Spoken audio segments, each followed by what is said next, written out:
సరే, రాక్షస వివాహం మీరు అంటున్న దాంట్లో రాక్షస వివాహం ఆ రాక్షస వివాహమే జరిగింది అనుకోండి, ఆ క్షణంలో ఎవరు లేరు, ఆ తర్వాత అక్కడి నుంచి వెళ్ళిపోయాడు. ఇక మీరు ఏం అంటే తాళి కట్టవేంటి అని మీరు ఆగ్రహం కావడం కానీ కోపం రావడం ఏం జరగలేదా? సరే, మీరు కూడా భర్తగానే యాక్సెప్ట్ చేశారా? లేదు, నా మీదకి చాలా కోపానికి వస్తుండే, నన్ను అంటే బాగా అగ్రెసివ్ అవుతుండే నా మీదకి. నేను ఏది మాట్లాడినా తనకు నచ్చకపోతుండే. ఆ తర్వాత ఇది ఎప్పటి నుంచి అంటే జనవరి 2nd వీక్ నుంచి నా పైన బాగా అగ్రెసివ్ అవుతుండే. అంతకు ముందు ఉన్న అది ఎల్లూరు శ్రీనివాస్ తర్వాత లేడు, మారిపోయాడు. అప్పుడే ఈ వర్షిణి అనే అమ్మాయి లైన్ లోకి వచ్చిందని నాకు విన్నా. నేను ఈ మధ్య జనవరి 1 మీ దగ్గర పెళ్లి అయిపోయి వెళ్ళిన తర్వాత మీతో మళ్ళీ ఫోన్ మాట్లాడడం, లేకపోతే నాతో పాటు వచ్చేయిక మరి నా పెళ్లి చేసుకున్నా కదా అని చెప్పడం, నాతో పాటు ఉండిపో అనడం, ఇటువంటిదైనా జరిగిందా? అంటే అప్పుడప్పుడు అంటే రెగ్యులర్ గానైతే కాంటాక్ట్ లో లేడు అన్న, అప్పుడప్పుడు మాత్రమే చేసిండు. ఇక అంటే చాలా దూరం పెట్టేసిండు. ఇంకా 10 days అంటే మీరు నన్ను ఆల్రెడీ తాళి కట్టేశాను కదా, నాతో పాటు వచ్చాయి ఇక అని అడగలేదు ఆయన? అట్లా అనలేదు, కానీ నాకు కొన్ని కార్యాచరణాలు ఉన్నాయి, నా వెనకాల పెద్ద ప్రణాళిక ఉన్నది, నేను అది పూర్తి చేసుకొని నేను వస్తాను. ఎట్లా ఇక్కడే ఒక ఆశ్రమం అనేది ఏర్పాటు చేస్తున్నారు కాబట్టి అప్పుడు ఇక్కడే ఉండిపోవచ్చు అని అన్నాడు. ఓకే, అంతే. ఓకే, సో అన్న ఒకటే, తను ఉన్నా లేక మేము చెప్పండి. అంటే తను మాతో ఉన్నా లేకపోయినా మేము చేసే సేవ మేము చేసుకునే వాళ్ళమన్నా, తన మీద మేము డిపెండ్ అవ్వలే, తనే మా పైన డిపెండ్ అయ్యారు యాక్చువల్ గా. సో ఏంటి మరి ట్రాన్సాక్షన్ ఏంటి? మీ ట్రాన్సాక్షన్ అని కూడా పిసిఆర్ పాసిబుల్, ఆ ట్రాన్సాక్షన్స్ కూడా మీరు డిస్ప్లే చేయండి. అంటే ఏంటమ్మా, ఎందుకు డబ్బులు ఎందుకు కొట్టాల్సి వచ్చింది ఆయనకి? అన్ని డబ్బులు ఎందుకు కొట్టారు మీరు? లక్షల డబ్బులు అంటే అన్న, డబ్బులు ఎందుకు కొట్టినామంటే తన కార్ రిపేర్ ఉంది చూడండి. ఓకే, తన కార్ డ్యామేజ్ అయిందని చెప్పాను నేను. కావాలంటే ఫోటో పెట్టమంటే పెడతాను నేను మీకు. ఓకే, దానికి అంటే తను నాకు రిటర్న్ ఇచ్చేస్తా అన్నారు. సో నేను అందుకు ఇవ్వాల్సి వచ్చింది అంతే. అది కూడా నా అమౌంట్ కాదులేండి అని. సో నాకు అరేంజ్ చేశారు అంటే మా మామయ్య కొన్ని, మా బ్రదర్ కొన్ని, రేపటి రోజున ఎట్లా ఉంటాం కదా, సో అలా కొన్ని అరేంజ్ చేస్తే నేను నా ద్వారా ఇవ్వాల్సి వచ్చింది అంతే. అంటే మీరు ఒక్కరే కాదు, ఫ్యామిలీ మొత్తం నమ్మింది అఘోరిని? అవును, మామయ్య వాళ్ళు. సో మీరు ఇంకా ఏమన్నా అడగాలనుకుంటే కూడా నేను మాట్లాడతాను, మీ మామ వాళ్ళతో కూడా మాట్లాడతాను. ఒకసారి మీ నుంచి ఇంకొన్ని విషయాలు. అంటే డబ్బులు ఇన్ని లక్షల డబ్బులు కొట్టారు కదా, అంటే మీ నుంచి డైరెక్ట్గా డబ్బులు అడిగేవాడా? నాకు డబ్బులు కొట్టమని అడిగేవాడా? అడుగుతుండే. పెట్రోల్కి నాకు డబ్బులు లేవు అని, ప్లస్ ఏమంటారు ఈ మధ్యన కుక్క పిల్లని పట్టుకొని తిరుగుతున్నారు, దానికి ఫుడ్ అని అంటుండే. ఇంతకా కుక్క ఎక్కడిది? రకరకాలుగా అడుగుతుండే తనకు. ఇంతకీ ఆ కుక్క ఎక్కడిదమ్మా? ఆ కుక్క ఎక్కడిది? భైరవ దాని పేరు, కుక్క ఎక్కడిది అది? కుక్క అది ఎవరో ఫ్రెండ్ గిఫ్ట్ ఇచ్చారని చెప్పిండ్రు. ముందు ముందు నేను ఇచ్చాను, ఒక బ్లాక్ ల్యాబ్ కుక్ ఇచ్చాను నేను తనకి. ఓకే, ఇది రెండో కుక్క అయితే. ఆ కుక్క ఫొటోస్ కూడా నా దగ్గర ఉన్నాయి.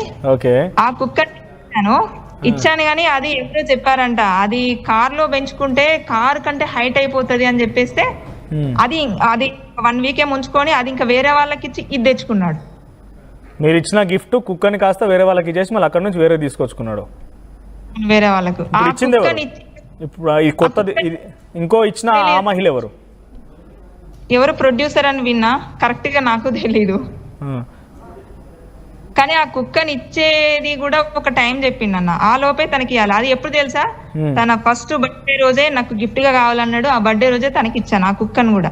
అంటే మీరిద్దరు కలిసినాక ఫస్ట్ బర్త్డే కంటే ముందు? బర్త్డే రోజు జనవరి 1 రోజు నాకు కుక్కని ఇచ్చాను. ఓకే, మీరు ఆ రోజు కుక్కని ఇచ్చారు, మీలో తాళి కూడా కట్టేశాడు ఆయన. ఇక ఆ తర్వాత మళ్ళీ ఎప్పుడన్నా మీకు కాంటాక్ట్ లోకి వచ్చింది? ఎప్పుడు? జనవరి 1 నుంచి తర్వాత అన్న ఒక 15 days వచ్చింది అన్న. నేను చాలా ఫోన్లు చేసిన రెస్పాండ్ లేదు. 15 days కి వచ్చిండు. ఏదో పెద్ద కార్యాచరణలో ఉన్నా అప్పుడు ఈ విమ్లవాడలో దర్గాను కూల్చేస్తాను ఒక టైం పెట్టింది చూడండి, February 3 అనుకుంటా. అదమ్మా జనవరి 1 నుంచి 15 రోజుల వరకు మీరు మాట్లాడలేదు, 15 రోజుల కాంటాక్ట్ లోకి వచ్చాడంటే ఒక నిమిషం, ఇక్కడ మీ బంధువులకి మీ మామ వాళ్ళందరూ తెలుసా మెల్లో తాళి కట్టినట్టుగా?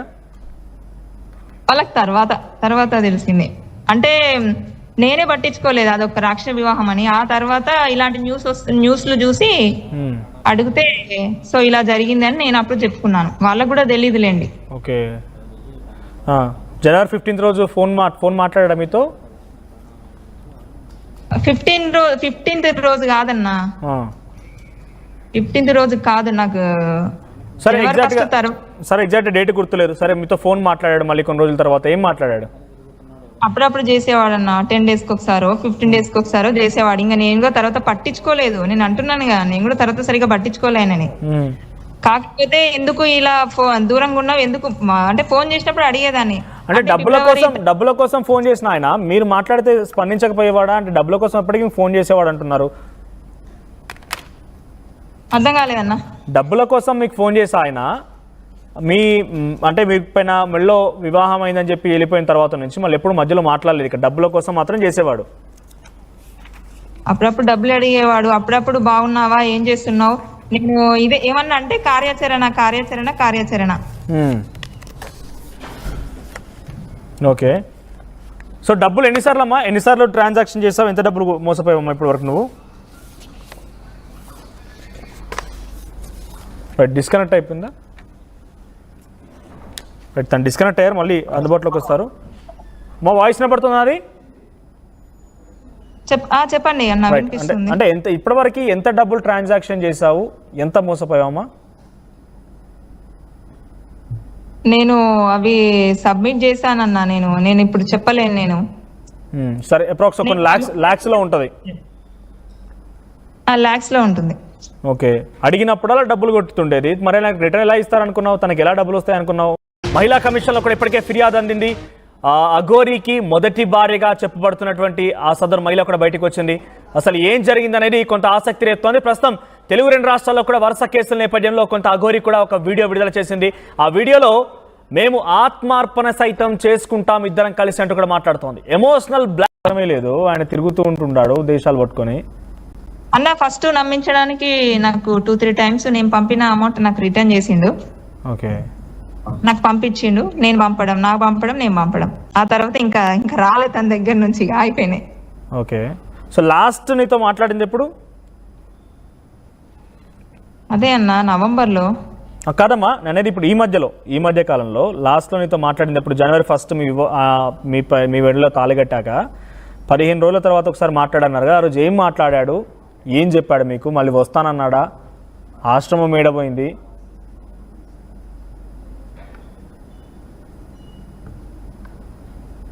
అప్పుడప్పుడు వచ్చేవాడు కాంటాక్ట్ లోకి, అంతే. ఓకే, ఏం చెప్పేవాడు? ఆశ్రమం గురించి మళ్ళీ మాట్లాడేవాడా? లేకపోతే ఆల్రెడీ నేను వివాహం చేసుకున్నా కదా వస్తానని చెప్పేవాడా? ఏమైనా చెప్పేవాడా? అర్థమే లేదు, ఆయన తిరుగుతూ ఉంటున్నాడు దేశాలు పట్టుకొని. అన్న ఫస్ట్ నమ్మించడానికి నాకు 2-3 times నేను పంపిన అమౌంట్ నాకు రిటర్న్ చేసిండు. ఓకే, నాకు పంపించిండు, నేను పంపడం, నేను పంపడం. ఆ తర్వాత ఇంకా రాలేదు తన దగ్గర నుంచి, అయిపోయినాయి. ఓకే, సో లాస్ట్ నీతో మాట్లాడింది ఎప్పుడు? అదే అన్న నవంబర్లో. కాదమ్మా అనేది ఇప్పుడు ఈ మధ్య కాలంలో లాస్ట్లో నీతో మాట్లాడింది ఎప్పుడు? జనవరి 1 మీ వెడలో తాళిగట్టాక 15 రోజుల తర్వాత ఒకసారి మాట్లాడన్నారు కదా, ఆ రోజు ఏం మాట్లాడాడు, ఏం చెప్పాడు మీకు? మళ్ళీ వస్తానన్నాడా? ఆశ్రమం ఏడబోయింది?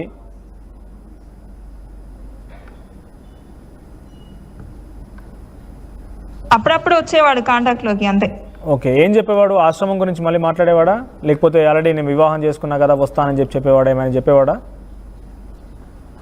ఇక ఆశ్రమం అంటే అన్న ఏమైంది చూసావా, ఎక్కడ ఏంటి అని మాట్లాడుతుండే. కానీ ఇక అంటే అన్న నేను ఎట్లా చెప్పాలి, అది క్లోజ్నెస్ అనేది తగ్గింది. ఇంకా ఒకప్పుడు అంత అభిమానంగా మాటలు ఇంకా తర్వాత నాకు కనిపించలేదు. అంటే మీరు అడగలేదా నా మెల్లో ఈ రకంగా ఎందుకు చేసావు, మరి ఏంటి, వస్తున్నావా లేదా, ఆశ్రమం అన్నావు, ఏదో అన్నావు, డబ్బులు ఇచ్చాను కదా, డబ్బులు ఇస్తున్నావా లేదా అని ఎప్పుడు అడగలేదా మీరు? అన్నా నా డబ్బులు ఇచ్చాను కదా, డబ్బులు ఎప్పుడు ఇస్తావు, నా మెల్లో తాళి కట్టావు, ఆశ్రమం అన్నావు, ఎప్పుడు వస్తున్నావు, ఏంటి అని అడగలేదా అంటున్నా. అన్న రాక్షస వివాహం గురించి నేను ఎప్పుడు అడగలేదు, కానీ వీళ్ళ గురించి తనే చెప్తుండే, నేను ఇస్తాను ఎలాగొస్తాను కదా ఇస్తాను అనేవాడు అంతే. ఓకే, ఎక్కువగా నేను క్లోజ్ గా మూవ్ కాలేదన్న అంతే. ఇంకా నేను మళ్ళా తర్వాత ఏంటంటే ఈ ఫిబ్రవరి నుంచి ఆ వర్షిని పట్టుకొని తిరుగుతున్నాడు కదా, అది చూసి ఇంకా నేను తనతోటి నేను చాలా దూరం ఉన్నాను. అంటే ఆయన అకౌంట్లో కూడా లక్షలు కోట్ల డబ్బులు ఉంటాయంటున్నారు. ఇంకోటి నేను డైరెక్ట్గా అడుగుతున్నాను మిమ్మల్ని, ప్రభాస్ ఇంటి పక్కన విల్లాలు, చెన్నైలో ల్యాండ్, ఇదంతా ఉందా? నిజమేనా? మీతో మాట్లాడుతున్నప్పుడు ఎప్పుడైనా అడిగారా మీరు నిజమేనా ఇవన్నీ? ఎందుకంటే అప్పటికే వార్తలు వస్తున్నాయి కాబట్టి.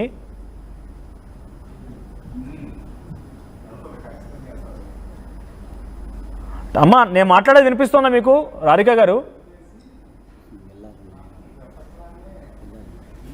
రైట్, మళ్ళీ రీకనెక్ట్ అవుతారు. రైట్, ఒకసారి నేను ఇక్కడ మన స్టూడియోలో ఆర్టిస్టులు అందుబాటులో ఆజాద్ గారు అడ్వకేట్ ఉన్నారు, సేమ్ టైం శివరుద్ర స్వామి గారు ఉన్నారు. ఆజాద్ గారు ఏంటి తన తరఫున మీరు సపోర్ట్ చేస్తున్నారు, తన తరఫున వాదనలు వినిపిస్తున్నారు, ఏం జరగబోతుంది నెక్స్ట్ లీగల్ ఏంటి? తన చాలా క్లియర్గా చెప్తోంది, మెడలో వేశాడు, రాక్షస వివాహం అంటోంది. సో తను కూడా ముందుట కన్సల్ట్ అయిందట, అఘోరిని ఆశ్రమం కడదాం ఆలోచనలో ఉన్నారు. సో చాలా క్లియర్గా అయిందని అర్థమైపోయింది ఇప్పుడు. ఏంటి అంటే నెక్స్ట్ యాక్షన్ పైన ఏంటి? తన క్లియర్గా నా మెడలో తాళి కట్టాడు అని చెప్తోంది. ఆయన అబ్బాయి లాగా కూడా ప్రవర్తించేవాడు, అబ్యూసివ్గా ఉండేవాడట. మనం అర్థం చేసుకోవాలి, అంటే కొన్ని విషయాలు మనం చెప్పకూడదు కదా. పిటిషన్లో కూడా మేము అదే చెప్పాము. కొన్ని ఇక లైంగిక కార్యకలాపాలు, మోరెస్ట్ ఆఫ్ ఉమెన్, తర్వాత ఏమైనా అగాయిత్యం కూడా చేసి, అంటే ఆమె చెప్పలేదు కదా, చెప్పలేకపోతుంది బాధితురాలుగా. సో అంటే మాకు పర్సనల్గా యాజ్ అడ్వకేట్గా మాకు అన్ని చెప్తారు కదా సార్, అవన్నీ మేము చెప్పడం. మళ్ళీ కనెక్ట్ చేసుకునే ప్రయత్నం చేయండి. మీడియా పరంగా అంటే కొన్ని చెప్పకూడదు కదా సార్, మోరెస్ట్ ఆఫ్ ఉమెన్ ఉంటారు కదా. రైట్, ఒకసారి తనతో మాట్లాడతాను నేను. రాధిక గారు మళ్ళీ కనెక్ట్ అయ్యారు, వాయిస్ వినిపిస్తోందా అమ్మ? నా వాయిస్ వినిపిస్తోందా రాధిక? నాకు సిగ్నల్ అయినట్టున్నాయి సార్, ఊర్లో ఉన్నట్టున్నారు, విలేజ్లో ఉన్నట్టున్నారు. రాధిక గారు నా వాయిస్ వినిపిస్తోందా మీకు? విలేజ్లో ఉన్నట్టున్నారు. మళ్ళీ రీకనెక్ట్ అవుతారు, మీరు చెప్పండి. ఇప్పుడు అంటే ఇక్కడ ఒకటి సార్, మీరు విన్నారు కదా, ఆమెకి ఒక ఆలోచన ఉంది, ఏది మొత్తం ఒకటే ఎలా వెళ్ళాలి, దైనందిక కార్యకలాపాలు, దైవానికి సంబంధించిన కార్యకలాపాలు ఈ విధంగా ఉన్నాయి. అంటే ఇతను సేమ్ ఇదే కాపీ పేస్ట్ కూడా మనం వర్షిని విషయంలో చూసుకోవచ్చు. వర్షిని కూడా వాళ్ళ నాన్నగారు వాళ్ళ అన్నయ్య కూడా ఇది సేమ్ ఇదే వర్షం చెప్పారు. ఆ వర్షిని కూడా చిన్నప్పటి నుంచి దైవభక్తి ఎక్కువ, సో దైవంలో ఏదో మమేకం అవ్వాలని చెప్పేసి, గతంలో కూడా ఇలా సాధు సన్యాసుల్ని కలవటం అని చెప్పి, అంటే ఇతను రాక మునుపు. సో ఈ విధంగా ఉన్నప్పుడు అక్కడ మంగళగిరి దగ్గర ఇతను ధర్నా చేశాడు కదా ఆ రోజు. చేసినప్పుడు ఒంటి మీద బట్టలు లేవు, అప్పుడు అందరూ భయపడుతుంటే ఎవరు అన్నారంట కనీసం ఆయనకి క్లాత్ ఇవ్వండి అని చెప్పి. ఈ అమ్మాయి ఒక్కతే భయపడకుండా, ఆమె కరాటే కూడా వచ్చింది, వాళ్ళ నాన్నగారు చెప్పిన విషయం చెప్తాను. వర్షిని